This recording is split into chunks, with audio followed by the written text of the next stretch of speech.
E aí pessoal, tudo bem? Eu sou Renato Sapiro, advogado de formação, esportista nas horas vagas e pai da Olivia e do Mike, que são minha grande paixão. Sou sócio fundador da Sapiro, uma consultoria boutique de RH especializada em escritórios de pequeno e médio porte. Para saber mais, acesse sapiro.com.br.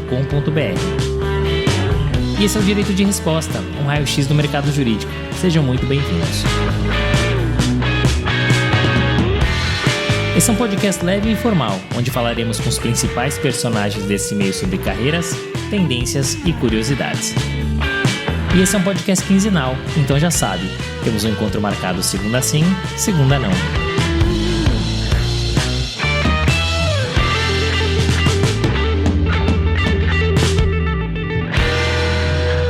Senhoras e senhores, sejam muito bem-vindos a mais um episódio do podcast Direito de Resposta, episódio de número 105, recebendo hoje Luiz Gustavo Bichara, fundador do Bichara Advogados. Bichara, obrigado por ter aceitado o nosso convite, prazer enorme te receber aqui. Muito obrigado, Sapiro, é uma alegria para mim, uma honra, eu admiro muito o teu trabalho, admiro muito aqui o podcast, para mim é uma alegria muito grande estar aqui e fico muito lisonjeado com o seu convite. Não, eu que agradeço, muito obrigado. Primeira pergunta é clássica. A gente fala de planejamento de carreira. Você tem uma carreira que é super sólida, né? São 30 anos de advocacia, sendo 20 do seu escritório do Bichara Advogados e também uma passagem por uma outra estrutura. Essa trajetória lá foi planejada? Caso contrário, quais eram seus outros objetivos? A pergunta é muito interessante, né? A gente faz 23 anos de escritório agora e passa muito rápido, né? Sendo sincero, foi planejada, né? Assim, eu acho que você trabalhar muito cedo, talvez tenha uma carreira um pouco diferente de colegas meus estão em posições parecidas, né? Assim, o que eu quero dizer, carreira diferente é talvez mais assim, um pouco inusitada, né? Era um aluno medíocre, estudei num colégio assim, normal, fiz uma faculdade mediana, né? Acho que a maioria dos seus convidados aqui contam histórias assim de carreiras acadêmicas fulgurantes, né? Com mestrado, doutorado. Eu não tenho nada disso, eu sou um cachorro de rua, cara, né? E assim, mas eu sempre gostei muito de trabalhar e se perguntou de planejamento, né?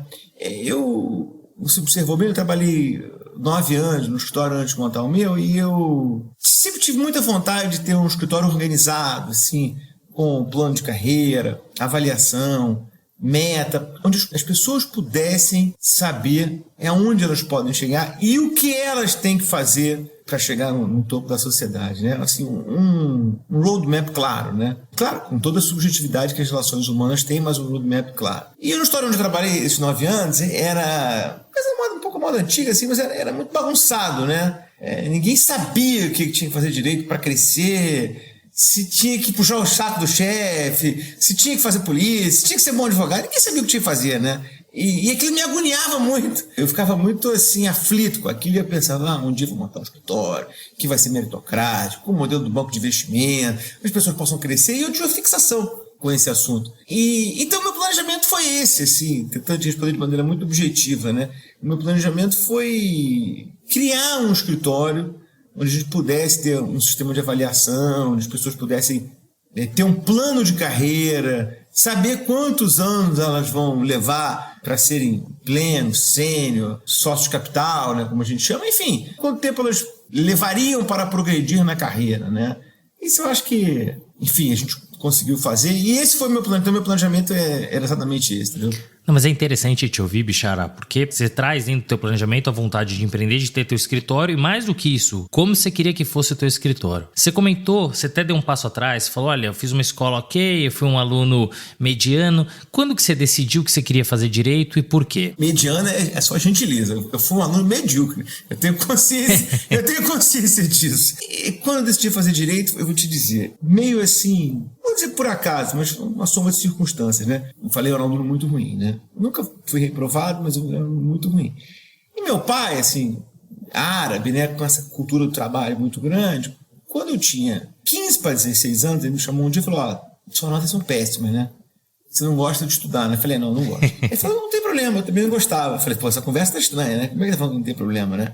Ele falou, não tem problema nenhum, mas segunda-feira você vai ser office boy no meu escritório. Meu pai tinha uma pequena imobiliária, era advogado, mas assim, cuidava de aquelas ações derivadas da atividade de quem tem uma gestora de imóveis, né? De ação de despejo, renovatório, essas coisas. E tinha lá, mostrava, sei lá, 100, 200 imóveis, um negócio pequeno.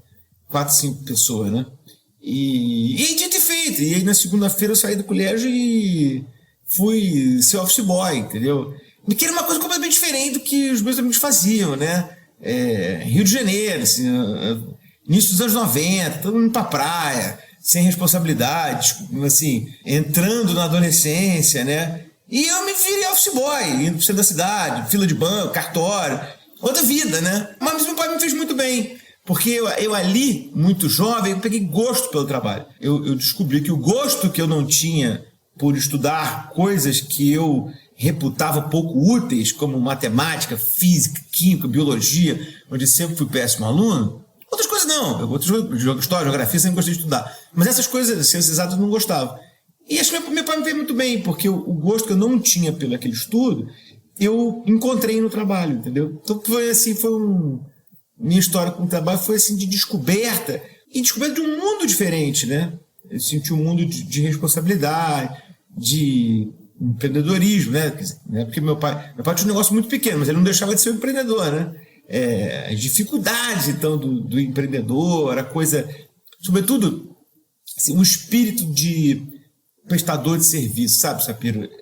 A gente pode falar um pouco disso mais para frente, mas o que eu acho hoje em dia é que muitos advogados jovens, que têm posturas grandes, assim, eles não têm o espírito de servir. E para você ser um prestador de serviço, você tem que ter o espírito de servir. Você tem que gostar de prestar serviços, entendeu? De atender bem. Você não pode ver o cliente como um oponente, entendeu? Você tem que, se o cliente te liga no sábado, você tem que agradecer a ele, que está te dando a oportunidade de te contratar, entendeu? Sempre quando o cliente me liga, eu falo, estou te incomodando. Eu falei, não, me incomodaria se você ligasse para um concorrente meu. Você está ligando para mim, eu agradeço, fico feliz com o seu telefonema, né? Mas isso é um pouco assim, tem que estar no teu sangue, tem que estar no teu DNA. E não tem certo ou errado. Tem gente que gosta de prestar serviço. Tem gente que não gosta e tá tudo bem. A gente só precisa encontrar a nossa tribo, né? Então, nesse momento que eu tive o clique, que eu gostava de prestar serviço, gostava da ideia de ter clientes, de cuidar dos clientes, de agradar os clientes, né? E aí eu vi que na advocacia era possível fazer isso, né? Que você podia, por esse caminho do serviço, né, evoluir na vida, progredir, enfim, ter uma profissão. E eu passei a gostar muito disso. E também uma cultura de disciplina, que eu acho que o trabalho dá pra gente muito grande, né? Você vê que, às vezes, a gente tá ali num primeiro emprego, né? Mas você vem de família que não deixa faltar nada. Aí você olha pro lado, você vê um cara que batalhou muito mais do que a gente para chegar ali, né? Que valoriza aquela posição muito mais do que a gente. Isso assim, faz cair uma ficha, né? Eu acho que te insere numa compreensão social muito importante até. E é legal ouvir essa história, né? De como você se encantou pelo trabalho, mas também pela advocacia. E sabe uma dúvida que me gera? Porque você falou, olha, eu gostava de geografia, eu gostava de história, humanas, não gostava das ciências exatas. Talvez, se a gente pegar dentro da esfera jurídica, a área que mais se aproxima dessas ciências exatas ou das ciências exatas é o tributário. Como é que você caiu nessa área? Como é que eu caí nessa área foi o segundo capítulo da história que eu estava contando um pouco antes. Então eu fui trabalhar com meu pai lá, fiquei lá trabalhando com meu pai há 2, 3 anos, né? Eu ia pro fórum, aí eu via que tinha assim, caras que trabalhavam em escritórios assim, grandes, cuidavam de causas importantes, achava aquilo o máximo, né? Aí, um dia você estagiário num escritório desse, isso é o máximo, né? Aí comecei a procurar emprego. E aí tinha um amigo do meu pai que trabalhava no jurídico da Light, da Companhia de Energia Elétrica do Rio de Janeiro, né? E a Light tem um jurídico muito tradicional e era muito comum que as pessoas trabalhassem na Light e nos seus escritórios. Então um dia eu liguei para ele pedindo um emprego. Eu falei, não tem um emprego aí na Light? Ele falou, não, na Light não, mas no escritório que eu trabalho tem uma vaga de estágio. Você quer? Eu falei, quero. Ele falou assim, qual é a área? Ele falou assim, é a área tributária, você gosta? Eu falei, não sei nem o que é, mas eu vou lá. Tinha 17 anos, né? Aí fui lá, fiz várias entrevistas e entrei. Fui trabalhando no escritório. Gustavo Miguel de Mello. Na época devia ter, sei lá, 25 advogados. E eu achava que aquilo era o maior de todo mundo, né? Assim, de onde você olhava tinha gente, advogado, estagiário, funcionário, biblioteca. Era um negócio, cara. Parecia que eu estava no topo do mundo da advocacia, né? E achei aquilo fantástico, né? Falei, vou ficar aqui, fazer carreira aqui, né? Aí me encontrei, cara, com o direito tributário, comecei Eu nunca me esqueço, na primeira semana, um sócio do escritório chegou no salão, assim, falou assim, Eu preciso de um estagiário para se dedicar ao assunto do ICMS salvados subrogatórios de sinistro. Dessa frase toda, eu só entendi o D. O resto não sabia nem o que era. Nem ICMS, nem salvado, nem subrogatório, nem sinistro. Só entendi o D da frase, né? Eu falei, pode contar comigo, sou eu. Eu comecei a estudar, um negócio que... Uma questão de ICMS, de venda de ferro velho, salvado de sinistro. É super interessante. Aí comecei a gostar daquele negócio e no final... Você vê que o direito tributário, ele é um pouco um direito de superposição, né? Essa coisa da proximidade dele com a matemática, com a contabilidade, tudo bem, existe, mas nem é fundamental, não, né? No fundo é uma questão de realmente um direito de superposição. Então, assim, eu me encontrei ali, achei interessante, achei que era diferente, né? Não era uma coisa assim tão comum quanto hoje em dia, né? Mas me encontrei ali, é o que eu resolvi fazer da vida. Que legal. Bom, você já comentou como você chegou no Miguel de Melo, né? Um lugar onde você ficou bastante tempo até você decidir empreender. Ou seja, dentro do mercado jurídico, ao longo desses 30 anos na advocacia, você teve duas experiências, né? Primeiro no Miguel de Melo e depois empreendendo com o Bichara Advogados. Você acha que essa única experiência, antes de empreender, ela foi suficiente, essa única visão dentro do Miguel de Melo? E o que você aprendeu ali que você levou para a tua carreira? Eu aprendi como eu não queria que fosse o meu escritório. Mas eu aprendi muito a questão do estudo, da dedicação, né, aos casos, a compreensão do ambiente jurisprudencial. Isso foi muito importante para mim. E aí, como você falou, eu decidi empreender, né, que foi uma decisão curiosa, porque eu poderia ir para outros escritórios, né, trabalhar, tinha alguns convites, mas eu tinha muito medo de ter a mesma frustração derivada da impossibilidade de criação de um ambiente meritocrático do que eu tinha naquele momento. E é basicamente por isso que eu resolvi montar meu história. Também era muito novo, né? Se desse errado, eu ia fazer outra coisa da vida, né? Mas graças a Deus tá dando certo, né? E é curioso porque você monta o teu escritório, você empreende, você arrisca, você tem essa coragem, essa ousadia, porque não é todo mundo que tem, por uma visão de negócio. Você queria trabalhar num lugar meritocrático. E o teu receio é, não sei se vou encontrar em outros lugares, quer saber? Eu vou montar o meu, né? E de fato tem dado certo. Você montou o escritório em 2001, né? Lá se vão... mais de 20 anos, né? Como é que foi a experiência ali no começo de empreender, de desenvolver o escritório? Se você puder contar um pouco dos desafios e dificuldades que você enfrentou e esses bastidores, vai ser muito legal. Muito interessante, né? Primeiro que é um momento romântico, assim, né? Tinha 26 anos e eu tinha dinheiro exatamente para pagar um ano de aluguel do escritório. Me lembro como se fosse hoje, né? Então, um momento assim muito romântico, né? Que você... também não tem muita responsabilidade, assim, com relação ao seu próprio futuro, né? Se der errado, tudo bem, você tem 20 e poucos anos para fazer outra coisa, né? Mas eu nunca, no fundo, eu nunca achei, né, que fosse dar errado. Mas foi um momento muito interessante, você poder empreender. Em primeiro lugar, dá um frio na barriga, né? Eu estava lá, como eu te falei, há muitos anos, no escritório Miguel de Melo, e tinha muitos clientes que eu atendia, até que eu tinha levado para o escritório, enfim, derivado de relações pessoais, etc. Eu tinha muita dúvida do que ia acontecer com os clientes, né? Que era um cliente que eu cuidava, assim, no dia a dia, só eu, né? Até antes de me formar, cuidava desses clientes exclusivamente. E aí, no dia que eu resolvi sair, eu comuniquei, né, ao Gustavo Miguel de Melo, avisei que eu ia sair, né. Aliás, eu acho que nesses movimentos, a gente sempre deve ser leal, né. Assim, essa coisa de sair pirata, vou sair daqui, sexta-feira daqui e começar segunda-feira lá. Eu acho profundamente antiético e acho que quem começa a sua vida assim não pode querer inspirar confiança nos outros, né. Se eu fiquei 9 anos no lugar, entrei pela porta da frente, eu falei, vou sair pela porta da frente, né? Então avisei que eu ia sair, avisei do meu desligamento, combinamos um prazo de transição e assinei uma carta junto com o Gustavo Miguel de Melo, que é o sócio do consultório, que me orgulha muito, até hoje. É onde nós assinávamos juntos, mandávamos os clientes que eu cuidava, informávamos que eu estava saindo, e que se o cliente quisesse ir comigo, ele poderia ir mediante uma fixação do parâmetro tal de rateio de honorários, ou poderia ficar se ele quisesse. E aí isso era dia 5 de novembro. E o cliente tinha até 10 de novembro para comunicar o que ele queria. E naquela época era fax, né?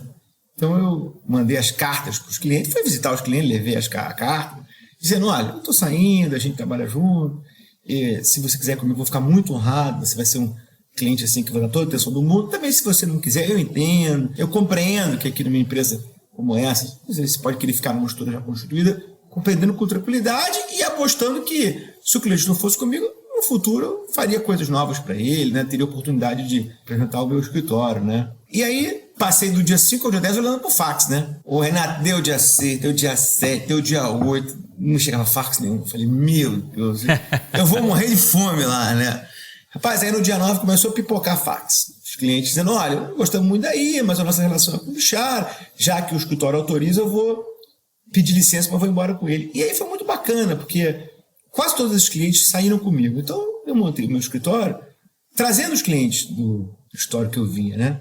Mas trazendo de maneira legítima, né? Combinado com o escritório, trazendo as pastas. Não sair, como às vezes a gente vê hoje em dia, como um pirata, né? Numa boa. E acho que se inspira muito a confiança dos clientes também, né? Então saí, montei meu escritório, levei 3 colegas trabalhando comigo no escritório de Melo. E aí montei o escritório do zero, né? Inaugurado no dia 15 de novembro de 2001, feriado. Começo é muito legal. Quer dizer, a minha jornada toda eu sempre aproveitei, sempre me diverti muito na jornada. Mas o começo é um momento muito legal, né? Muito romântico, né? Que você cuida de tudo, né? Assim, do papel higiênico ao faturamento, você tem que cuidar de tudo no D0, né? Então foi uma experiência muito grande. Eu costumo dizer o seguinte, acho que quem passou fome não deixa comida no prato, né? Então, isso te faz você entender a importância de ter um cliente, de conquistar um cliente, de atender bem aquele cliente, fazer com que ele volte para dentro de casa, né? Eu vejo hoje, acho que muitos colegas mais novos, né, que trabalham num escritório grande, acham que cliente é uma commodity. Chega um cliente, vai embora, dane-se, que a cliente é fácil. Não é assim. As pessoas não sabem a dificuldade que é você ter um cliente importante, atender um cliente, valorizar aquela relação, né? Eu vejo muitas vezes hoje que quem está numa estrutura grande incorre num fenômeno muito curioso, que é banalizar a figura do cliente e achar que a relação do advogado novo é com o escritório e que o cliente é um detalhe. Mas isso é um erro grosseiro, né? A gente está lá, a gente está aqui junto, reunido embaixo do escritório, para atender um cliente. Então você tem que ter essa mentalidade de que no final do dia, quem está pedindo aquele trabalho com urgência é o cliente, né? Se o cliente contrata um negócio que é com urgência, nós temos que trabalhar o final de semana inteiro para fazer aquilo, não é porque nós somos masoquistas, é porque o cliente tem aquele negócio com urgência. E o cliente também não é masoquista, tem alguém pedindo para ele aquilo com urgência, né? Então eu acho que você quer prestar serviço, tem que entender essa equação, tem que entender que o cliente não é um elemento extrínseco a essa equação. Muito ao contrário, ele é o elemento principal dessa equação, né? Então eu acho, te respondendo, que ter montado o escritório do zero foi muito bom para me dar essa visão, né? Que o empreendedor sabe o que ele passou e conhece o caminho, né? Ter a dor, né, a vivência ou a ferida ali, e quando a gente, enfim, tá ali no dia a dia, a gente tem muitas feridas. Isso é história, né? É isso que te prepara, né, para o próximo passo. E você trouxe 2 pontos super importantes. Eu acho que o primeiro ponto é sair de portas abertas, sempre. Muitas vezes não vai depender de você, mas você tem que fazer o que está na sua alçada para que você saia da melhor maneira possível. E esse segundo ponto que você traz um pouco de como você saiu, né, ligado a essa primeira parte, como você desenvolveu o teu escritório e a importância de atender o cliente, porque a gente fala de advocacia como prestação de serviço, o pessoal arregala os olhos. A advocacia como negócio, advogado é vendedor. É isso, é uma advocacia tradicional, mas é vendedor, é prestador de serviço, é um negócio, né? Então é importante você trazer essa sua visão. Bishara, você contou um pouco lá de 2001, 20 e poucos anos depois, você tem um escritório renomado, um monte de profissionais, mais de 200 advogados, quase 500 pessoas. Em algum momento você imaginou que o escritório fosse chegar nesse porte e ter esse renome? Acho que, como diz o poeta, caminhando a gente faz o caminho, né? Nunca parei para ficar olhando e fazendo planos para crescer. As coisas foram acontecendo, né? E eu te digo assim, com muita franqueza, eu nem gosto muito de parar para pensar nisso, não, sabia? Eu prefiro me conservar no mindset do D0, né? Que é aquela história, sabe? Quando o trapezista acha que sabe voar, o circo fecha. Então, é melhor manter a fome de lá de trás do que olhar agora e achar que eu sou manager partner de um escritório grande. Eu prefiro continuar com a cabeça lá de trás, com a mesma fome, com o mesmo espírito de servir. Acho que é muito importante não cair nessa cilada de achar que, não, agora já deu certo, né?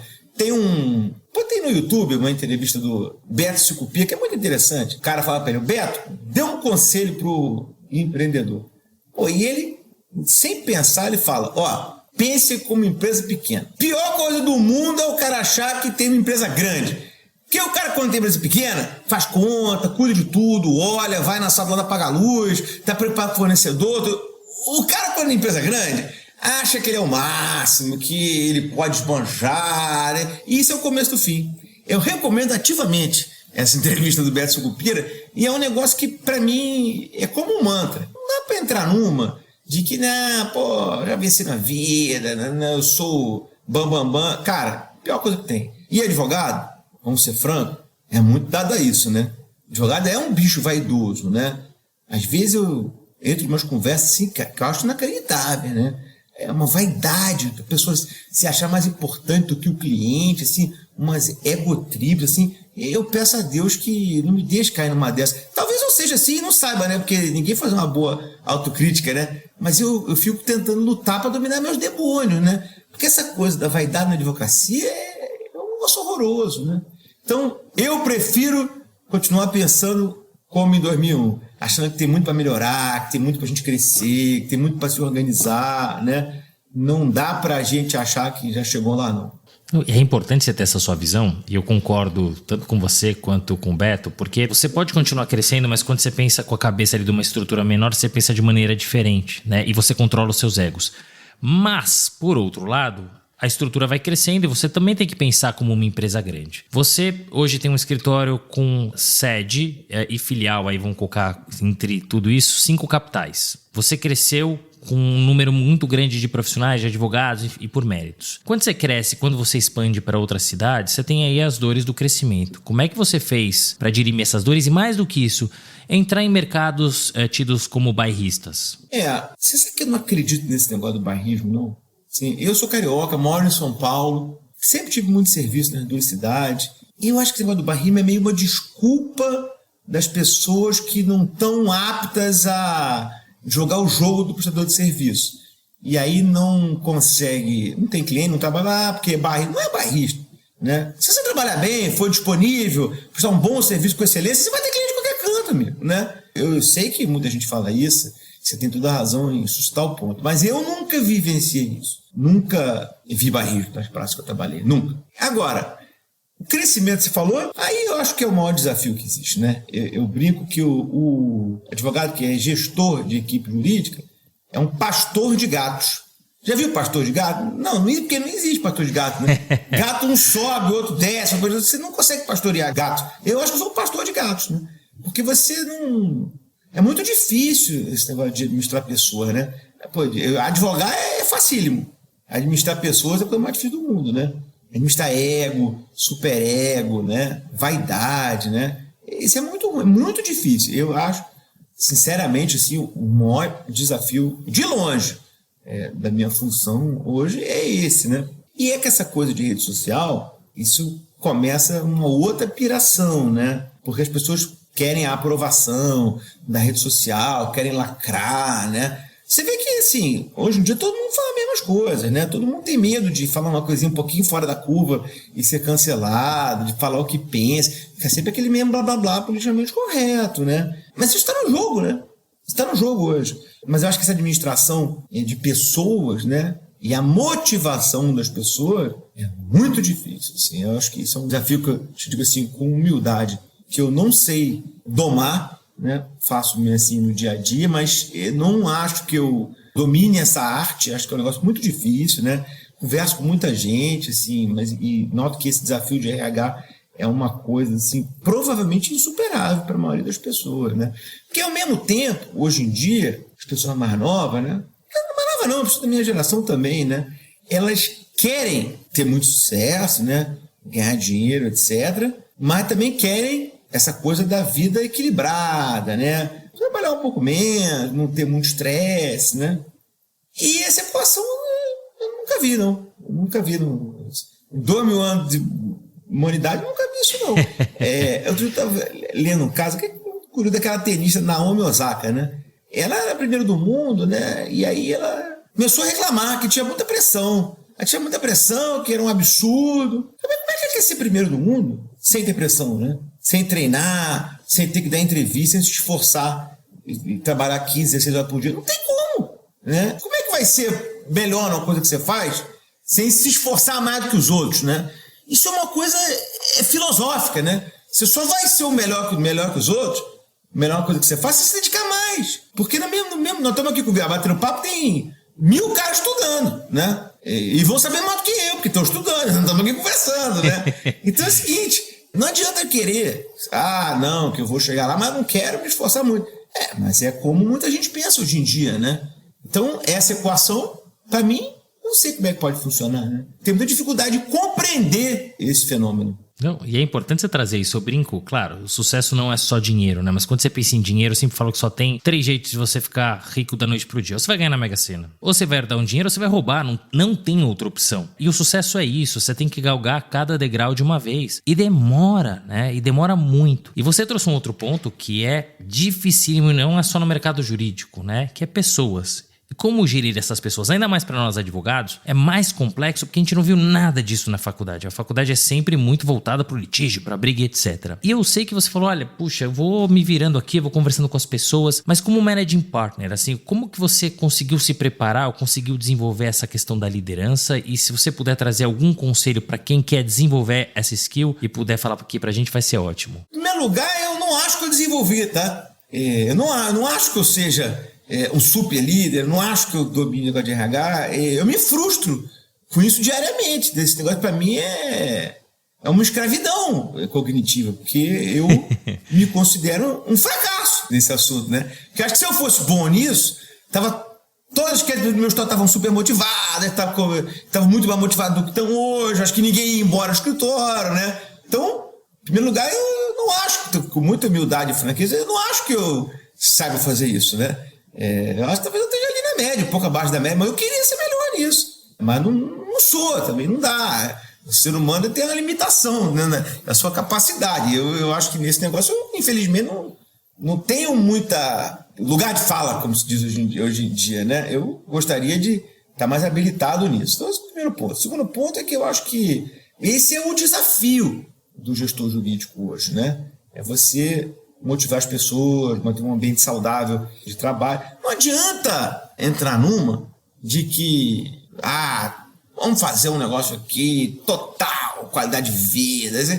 Amigo, o cliente vai ligar sexta-noite e vai fazer, eu preciso de negócio para segunda-feira de manhã. Não tem jeito, isso é a vida. Isso aí, mas alguém vai olhar e vai dizer, pô, isso é um absurdo que esse cara tá falando. Esse cara é um idiota, fascista. Vou falar, eu sei que vou falar, mas é a vida. Eu não estou fazendo aqui um juízo de opinião, isso é um juízo fático, isso acontece desde que o mundo é mudo, a nossa profissão, e só piora. Quando eu comecei a trabalhar, não tinha e-mail, não tinha fax, então o cliente mandava uma carta para o escritório, perguntando sua opinião sobre uma coisa. Você tinha 15 dias para responder.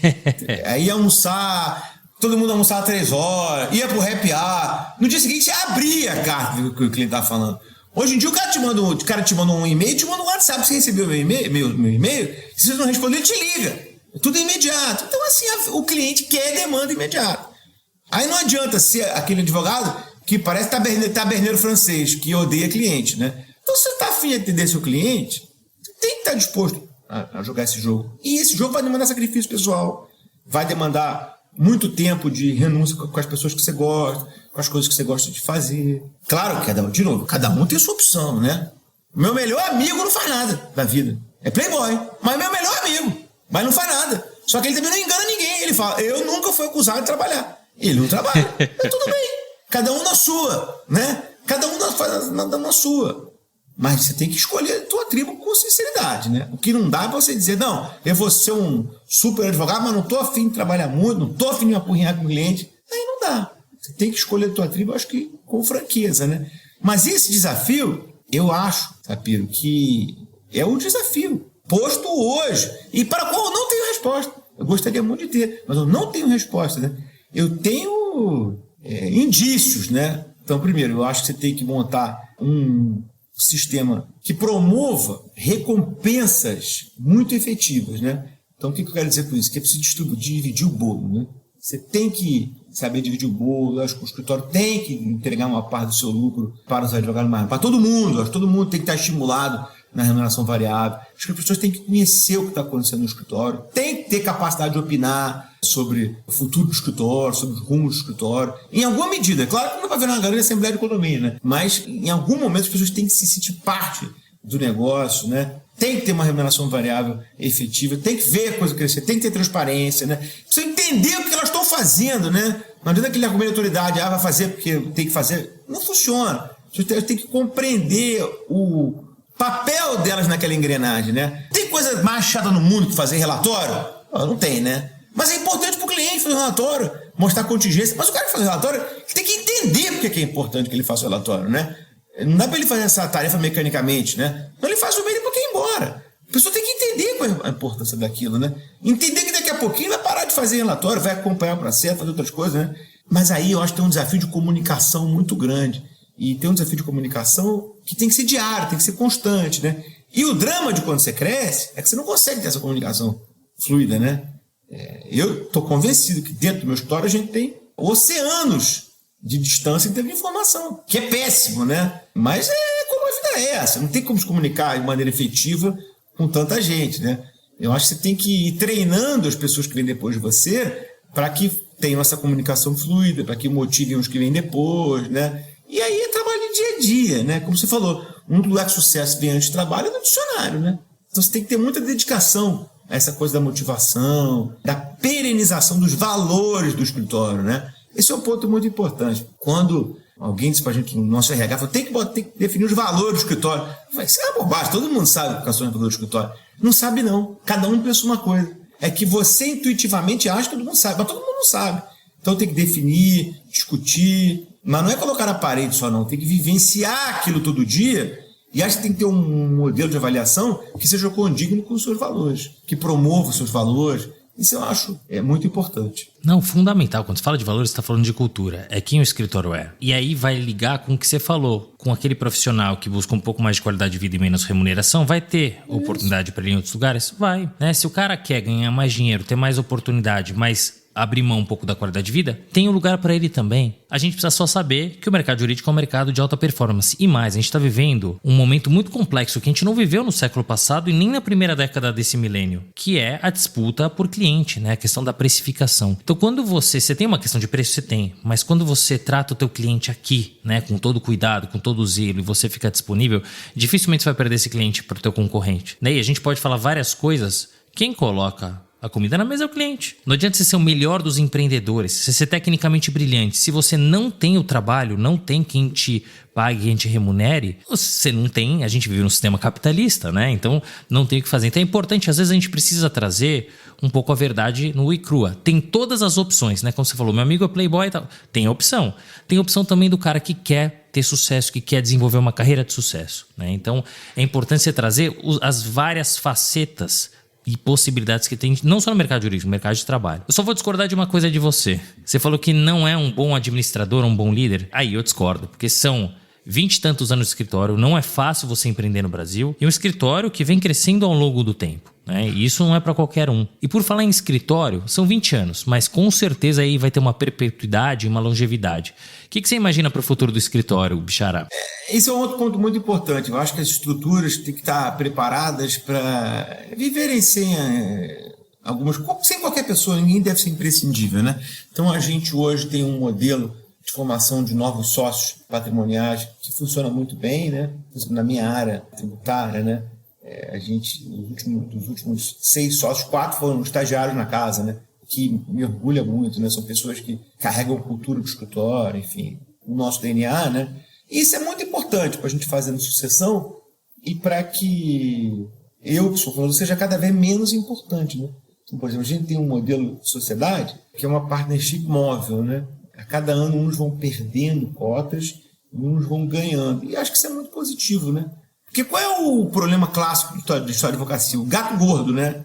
O sujeito que montou lá atrás, deu o nome, tem muita cota. Chega uma hora, para de trabalhar muito menos, mas tem muito dividendo. E aí, claro que isso não é bom para o escritório, né? Então a gente fez um modelo societário onde a gente procura evitar esse problema, né? E acho que como eu sou o gato gordo suspeito, né? Tô lá, né? Quando a gente definiu esse modelo novo, né? Eu acho que a chance de acontecer um problema desse é baixa, né? E acho que a gente tem que se preparar, Renato, para sair de cena, né? Eu acho muito saudável os regimes de aposentadoria compulsória, né? Além de 60, 65 anos. Eu acho que tem que saber sair de cena, sabe? E eu vou te dizer assim, eu, quando sair, pretendo sair nessa faixa aí e, sabe, outras coisas da minha vida, quero me aposentar. Eu fico vendo, assim, muitas vezes, colegas, assim, mais velhos, que eu respeito muito, né? Um super nome na praça. E chega numa reunião, não não se prepara para a reunião, não lê o que é. O sujeito vai, nitidamente vai para a reunião dizendo, pô, eu sou o fulano, eu sei tudo. Porque parecer aí eu mato no peito. Isso é horroroso, é coisa horrível, porque você não se prepara assim, não dá para querer matar tudo no peito. Tem que ir para a reunião, faz dever de casa, vê qual é o assunto, estuda, né? Não dá para achar que sabe tudo, né? A gente vai ficando mais velho, vai cedendo a essa tentação, né? De achar que você já viu tudo, você sabe tudo. Isso é um negócio horroroso. Então, eu acho que é muito importante essa transição e acho que você só vai manter a roda girando no escritório se as pessoas têm que sair de cena, né? Claro, uma transição programada, longa, suave, né? Sem sobressalto. Mas acho que isso é muito importante. E é o que você falou, é viver da camisa, né? Da história. É isso. Não, você fez história, né? Mas você precisa continuar se estudando, estruturando, se atualizando, porque se olhar aqui no retrovisor, tem um pessoal vindo aí, vindo forte.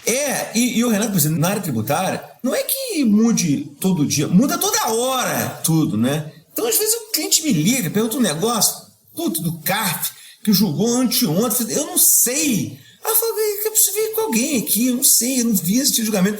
Dá aquela agonia, eu falo, meu Deus, não sei, como é que eu não sabia isso aconteceu? Pô, mas não dá pra ver tudo, cara, é impossível, né? Assim, não dá, assim, às vezes você não viu, um projeto de lei que foi votado, você não viu. Acontece, né? Não dá pra monitorar. Mas o que eu quero dizer é o seguinte, esse negócio na área tributária hoje é de muita intensidade, né? Se você não tiver mega atualizado no dia, nas coisas que estão acontecendo no dia, você tá fora do jogo. Mas não é semana passada, não, é no dia, né? Não, e você sai de férias, você sai num outro mundo, né? Quando você volta na área tributária. Não, eu vou te dizer, esse problema não tem, cara. Eu só não saio de férias, eu estou trabalhando fisicamente em outro lugar só. Mas eu falo com todo mundo, eu atendo todo mundo, eu respondo meus e-mails, respondo o WhatsApp, atendo todo mundo. Não tem zero problema com relação a isso, né? A minha mulher, graças a Deus, quando me conheceu, já sabia que eu era assim, então ela já sabe o que ela comprou, não tem vício redibitório e vivo minha vida numa boa assim, cara, não tem nenhum problema. E eu acho que a conversa aqui tá pautada muito em transparência, né? Você falou da transparência até com a tua mulher, da transparência com o cliente. Eu não vi ainda, vou ver. Da transparência com as pessoas da tua equipe, ó, pra você crescer você precisa fazer isso. E é muito importante, transparência é sempre a melhor opção. Você facilita a comunicação e tem um alinhamento. Aqui é assim, eu sou assim. Você quer, é desse jeito. Então, acho que é muito importante você trazer isso. Você conhece a Sapiro? Nós somos uma empresa focada no mercado jurídico, especialmente em escritórios de advocacia de pequeno e médio porte, e que tem 2 pilares, recrutamento e consultoria. Acabando este episódio, acesse sapiro.com.br e saiba como podemos te ajudar. Bishara, além de advogado e fundador do Bishara, você é membro da Comissão de Juristas pelo Senado Federal para a reforma da legislação sobre processo administrativo e tributário. Primeiro, guarda a perguntinha, eu queria saber como surgiu esse importante convite, mas eu queria trazer um pouquinho aí de polêmica também. Porque a gente está neste momento da reforma tributária, né? Você poderia trazer para a gente aqui se já tem uma inclinação de como ficar a carga tributária dos advogados? A gente vai ter algum regime de exceção, por exemplo, como os serviços financeiros e imobiliário? E para fechar, como é que você acha, Bishara, que essa reforma vai impactar o mercado jurídico e também a nossa sociedade? Boa pergunta, excelente. Bom, vamos na ordem aqui, né? Se eu tenho ideia, tenho uma ideia muito boa, até porque eu tive a honra de assessorar o presidente Beto Simonetti nas discussões sobre a reforma tributária para a OAB, né? Então, realmente para mim foi uma alegria muito grande. Eu tive a oportunidade de representar a classe nas audiências públicas de reforma tributária, de minutar os ofícios que o presidente enviou e de participar ativamente dessa negociação no Congresso Nacional. Eu acho que foi um momento muito interessante, né? Poucas gerações têm a oportunidade de viver uma mudança de marco legal, e os tributaristas da nossa geração estão tendo essa oportunidade, né? Como é que fica? A ordem conseguiu uma redução da alíquota modal de 30%. Muita gente critica essa redução, dizendo que ela não tem sentido, que foi um privilégio, assim. Eu faço só um comentário. Eu compreendo com tranquilidade os colegas que divergem, compreendo a crítica, né? Não tem nenhum problema com isso. Eu fazia só uma ponderação. Não houvesse esse regime extraordinário, nós teríamos um aumento de quase 600% na nossa tributação. Estou pegando a média de um histórico aqui que está de lucro presumido, tá? Esse ninguém pode achar normal um aumento de 600%, né? Que conta é essa? Eu explico muito rapidamente. Um histórico de lucro presumido hoje paga 3,65% de PIS e COFINS e não paga ISS, ou paga ISS por base fixa, como todo mundo sabe. Iria para 27, 28. Estou falando só de tributo sobre o consumo. Faço alerta aqui aos colegas. Então, trocaria o PIS e COFINS pelo IBS e CBS de 27. Claro que é muito, né? Claro que é um aumento. 3,65 para 27, ninguém pode achar razoável isso. E havia, ou há ainda uma tese dentro dos teóricos da reforma, de que a tributação de serviço deve ser elevada porque serviço quem usa é rico, em contrapartida de mercadoria que o pobre também compra. Mas essa é uma premissa inexata no que concerne a serviço jurídico. Por que, Sapiro? Ninguém acorda de manhã e fala assim, hoje eu vou lá no criminalista só porque o tributo dele é barato. Não existe isso. Ninguém procura um advogado por diletantismo. Procura porque precisa. Então essa premissa ela é inexata no que corresponde ao serviço jurídico, né? Eu, felizmente, e aqui eu preciso dizer, isso é mérito do presidente Beto Simonetti, que embandeirou essa luta pelo Conselho Federal do OAB, compreendeu a complexidade do tema, então isso é mérito do presidente, e só do presidente, mas o fato da vida é que essa redução de 30%, ela não será ainda suficiente para que não haja um aumento da nossa tributação, né? Então, vamos arredondar, isso vai ter uma alíquota de 27%, né, se for modal. Estou feliz que eu fiz o disclaimer antes, que eu sou ruim de matemática, né? Então nós temos que ver, essa 27%, a nossa vai dar aí 18%, alguma coisa assim, né? É uma alíquota alta ainda, né? Vai aumentar bastante a nossa tributação. Acho que a reforma vai aumentar a nossa tributação de maneira não desprezível. Agora, com relação à tua outra pergunta, que é como é que ele impacta o mercado jurídico, aí, Sapiro, eu vejo isso com muito otimismo, porque eu acho que nós vamos ter um mundo de trabalho, né?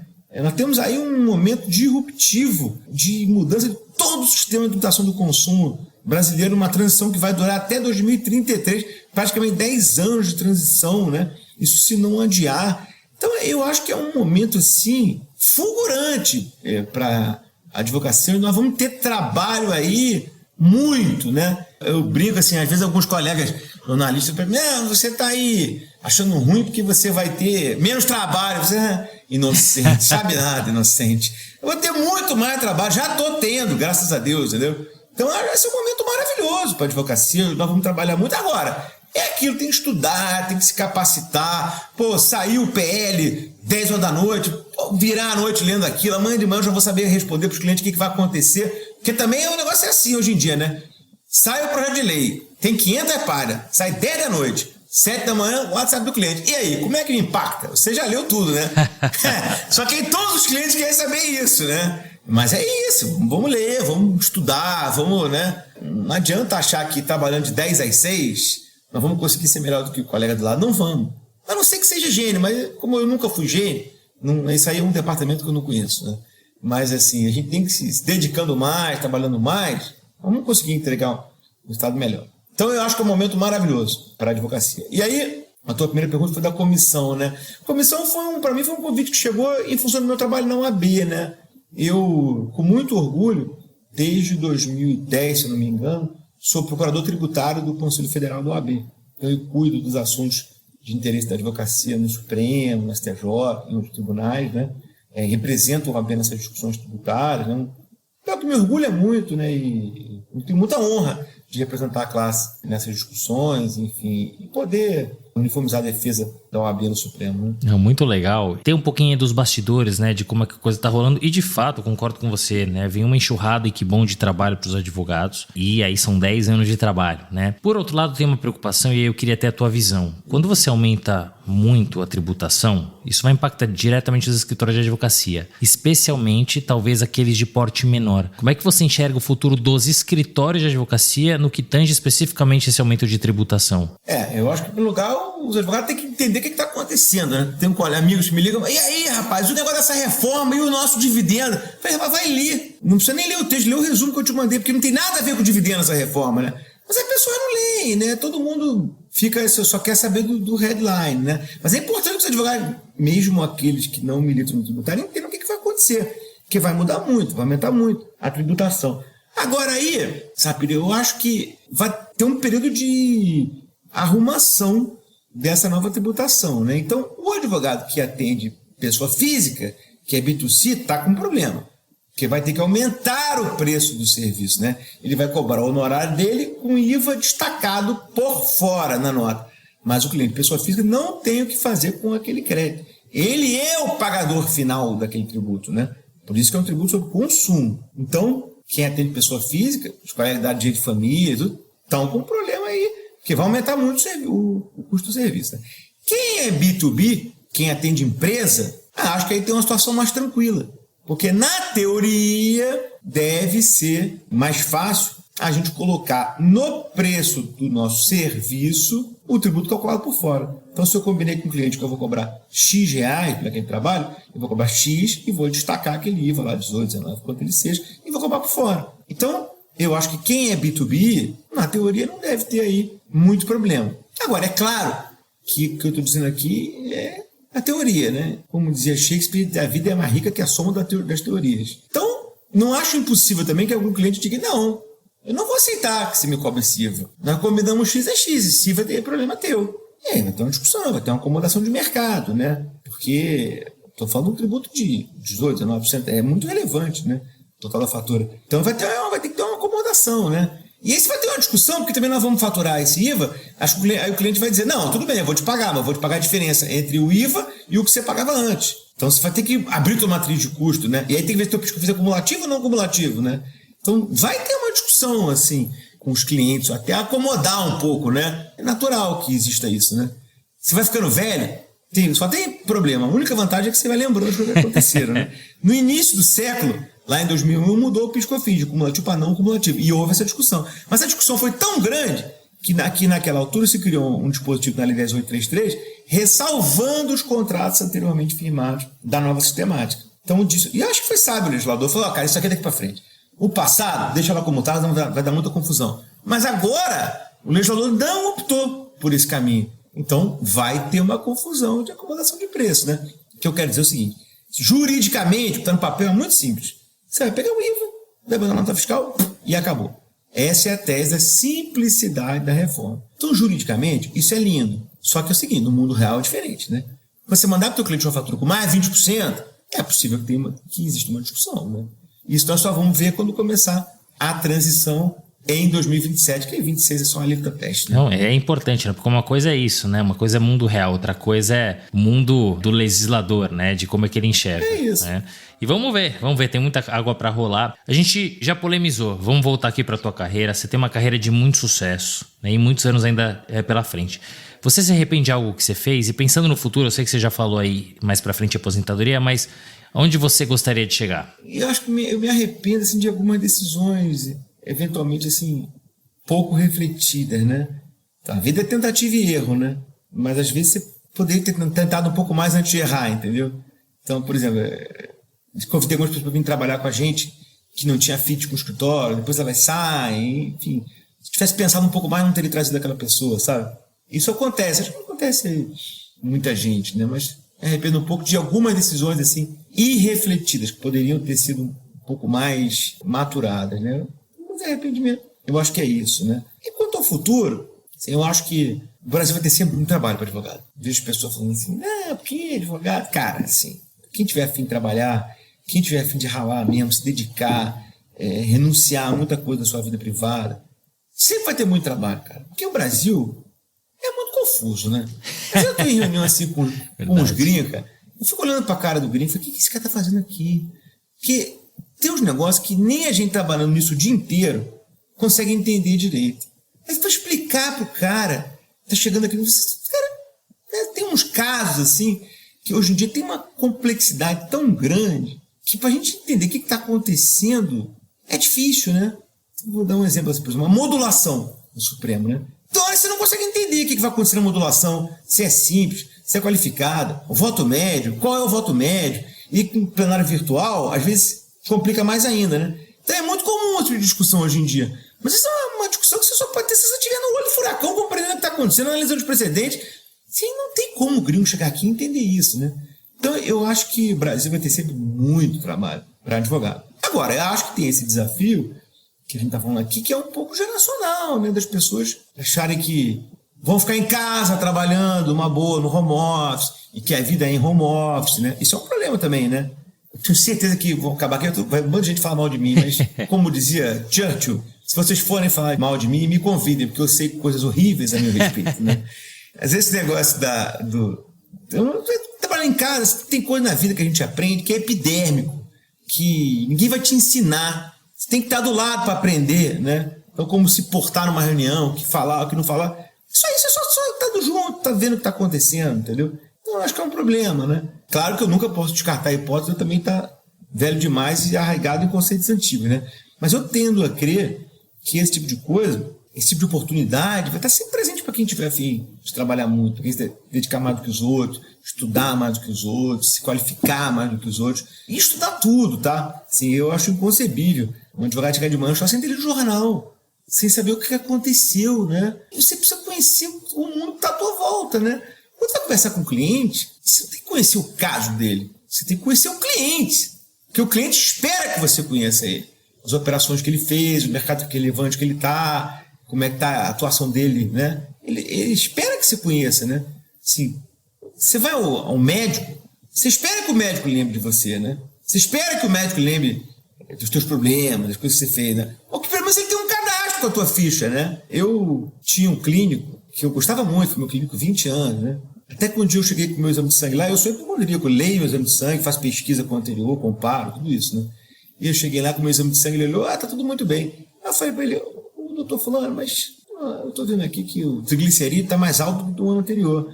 E no ano passado o senhor me deu uma bronca, me deu remédio. Se esse ano tá mais alto, por que o senhor não vai me dar minha bronca do mesmo remédio? Eu falei, rapaz, você tem razão, tô vendo aqui, tá muito ruim. Pô, eu troquei de médico, né? Porque se o meu médico não me conhece, não lê meu exame, né, cara? É a mesma coisa, assim. Então, eu acho que a gente tem que conhecer o cliente, saber o que ele está fazendo, ler o valor econômico antes de manhã, antes de sair de casa, compreender as coisas que estão acontecendo, entender o mundo é muito interligado hoje, né?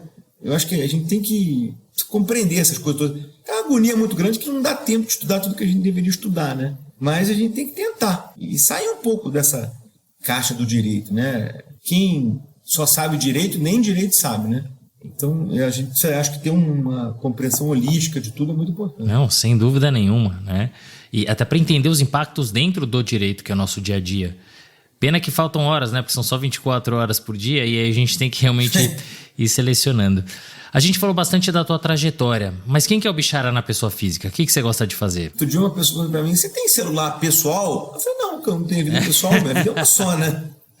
Meu celular é um só, minha vida é uma só, né? Mas eu sou isso aí mesmo que a gente está conversando aqui. Eu trabalho, isso é um eixo fundamental na minha vida. Eu tenho um filho de 3 anos e meio. Filho muda um pouco a perspectiva das coisas, que te humaniza, né? Então, sou pai de um menino adorável de 3 anos e pouco, carioca expatriado, né? Exilado economicamente em São Paulo. Enfim, não tem muito que... Eu gosto muito de ler, gosto muito de estudar.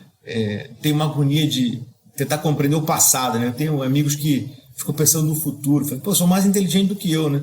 Porque eu não entendi nem o passado ainda, que de novo vamos daqui para frente, né? Mas eu acho que conhecer história é muito importante, né? A gente conhecer... Porque, como dizia o Mark Twain, a história não se repete, mas rima, né? Então eu acho que é muito importante que a gente tente conhecer história, tente conhecer o que já aconteceu, né? Então eu gosto muito de estudar o passado, gosto muito de ler, assim. Infelizmente, com menos tempo do que a gente gostaria, né? Evidentemente, ler coisas não jurídicas, né? Uma vez eu estava entrevistando um rapaz, eu falei assim, qual foi o último livro que você leu? Eu li o Caio Mário. Eu falei assim, ué, mentiroso é um louco, né? Porque você não chega à noite e fica que vontade de ler o Caio Mário. Não existe isso, né? Tem que ler outras coisas, né? Sair um pouco da bolha jurídica, né? Então, para a gente entender que o advogado não é tão importante como a gente acha que é, né? Sim, a vida vai acontecendo aí, o advogado é um acessório. A gente tem que compreender nosso papel nisso, né? Não, sem dúvida, mas muito legal e bem curioso, porque realmente a gente às vezes separa, né, muito a vida PF, PJ e claro que tem suas coisas, mas tem uma interligação muito forte, né? Claro, a vida é uma só, sabe? A gente tem que trabalhar se divertindo e se divertir trabalhando, assim. Isso é... Você não pode levar todo mundo a sério também, acho. A pior coisa que tem é a pessoa que se leva a sério demais, né? Que se acha muito importante. Tem que ter capacidade de não se levar muito a sério, né? E poder se divertir trabalhando, né? Se divertir com as pequenas vitórias, com seus colegas de trabalho, com o dia a dia, né?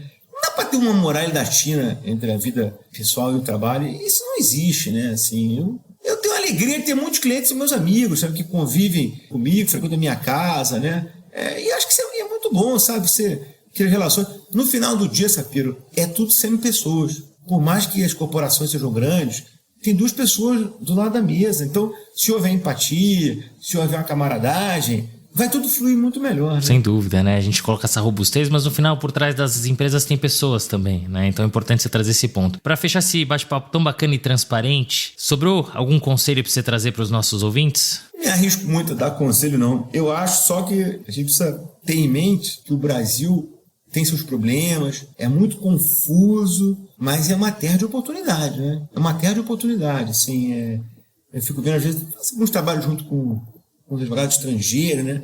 Mas o cara ficou estudando 20 anos, doutorado, pós-doc, não sei o quê. Eu fico pensando, se eu morasse aqui, eu ia morrer de fome, ia lavar carro, né? E não tem o que fazer, porque a quantidade de advogado bem preparado que tem aqui nesse país, todo mundo sabe tudo, todo mundo estudou tudo, né? O Brasil não, o Brasil é uma bagunça. O Brasil, de um dia para o outro, surge uma avalanche de trabalho, entendeu? Lá, o gringo é tudo organizado, tudo direitinho, todo mundo sabe o que para fazer. Aqui não, aqui é uma zona, né? E é bom ser uma zona porque é oportunidade para os advogados, né? Então, o Brasil tem muita oportunidade, né? Eu acho que a gente tem que saber identificar essas oportunidades e ver como é que a gente pode desdobrar isso em trabalho, né? Porque nós podemos reclamar de tudo no Brasil, mas o advogado não pode dizer que não tem trabalho, né? Se o advogado não tem trabalho, ele tem que repensar a sua atuação, né? Porque trabalho no Brasil tem de sobra, né? É isso, e a gente precisa estar pronto e aberto para essas oportunidades, né? Bishara, super obrigado, prazer enorme te receber, eu gostei muito da sua sinceridade e transparência. Às vezes a gente precisa trazer a sua opinião, né? Vamos tomar porrada. Tem muitas pessoas que pensam diferentes e tá tudo certo, mas é legal ouvir e ter a tua visão, é a tua visão, né? Então, obrigado por trazer a tua vivência, tua experiência, as tuas histórias e ser tão autêntico. Foi muito bom te receber aqui. Obrigado. Muito obrigado, foi uma honra para mim. Deixo um abraço aí a todos que eventualmente vão aqui nos ouvir, nos assistir. Agradeço de antemão e fico aqui à sua disposição para a gente continuar. Gostei muito do nosso papo. Para mim foi um momento muito agradável aqui. Fim de papo. Se você gostou, recomenda para seus amigos. Se não, fala comigo que eu quero te ouvir. Até a próxima.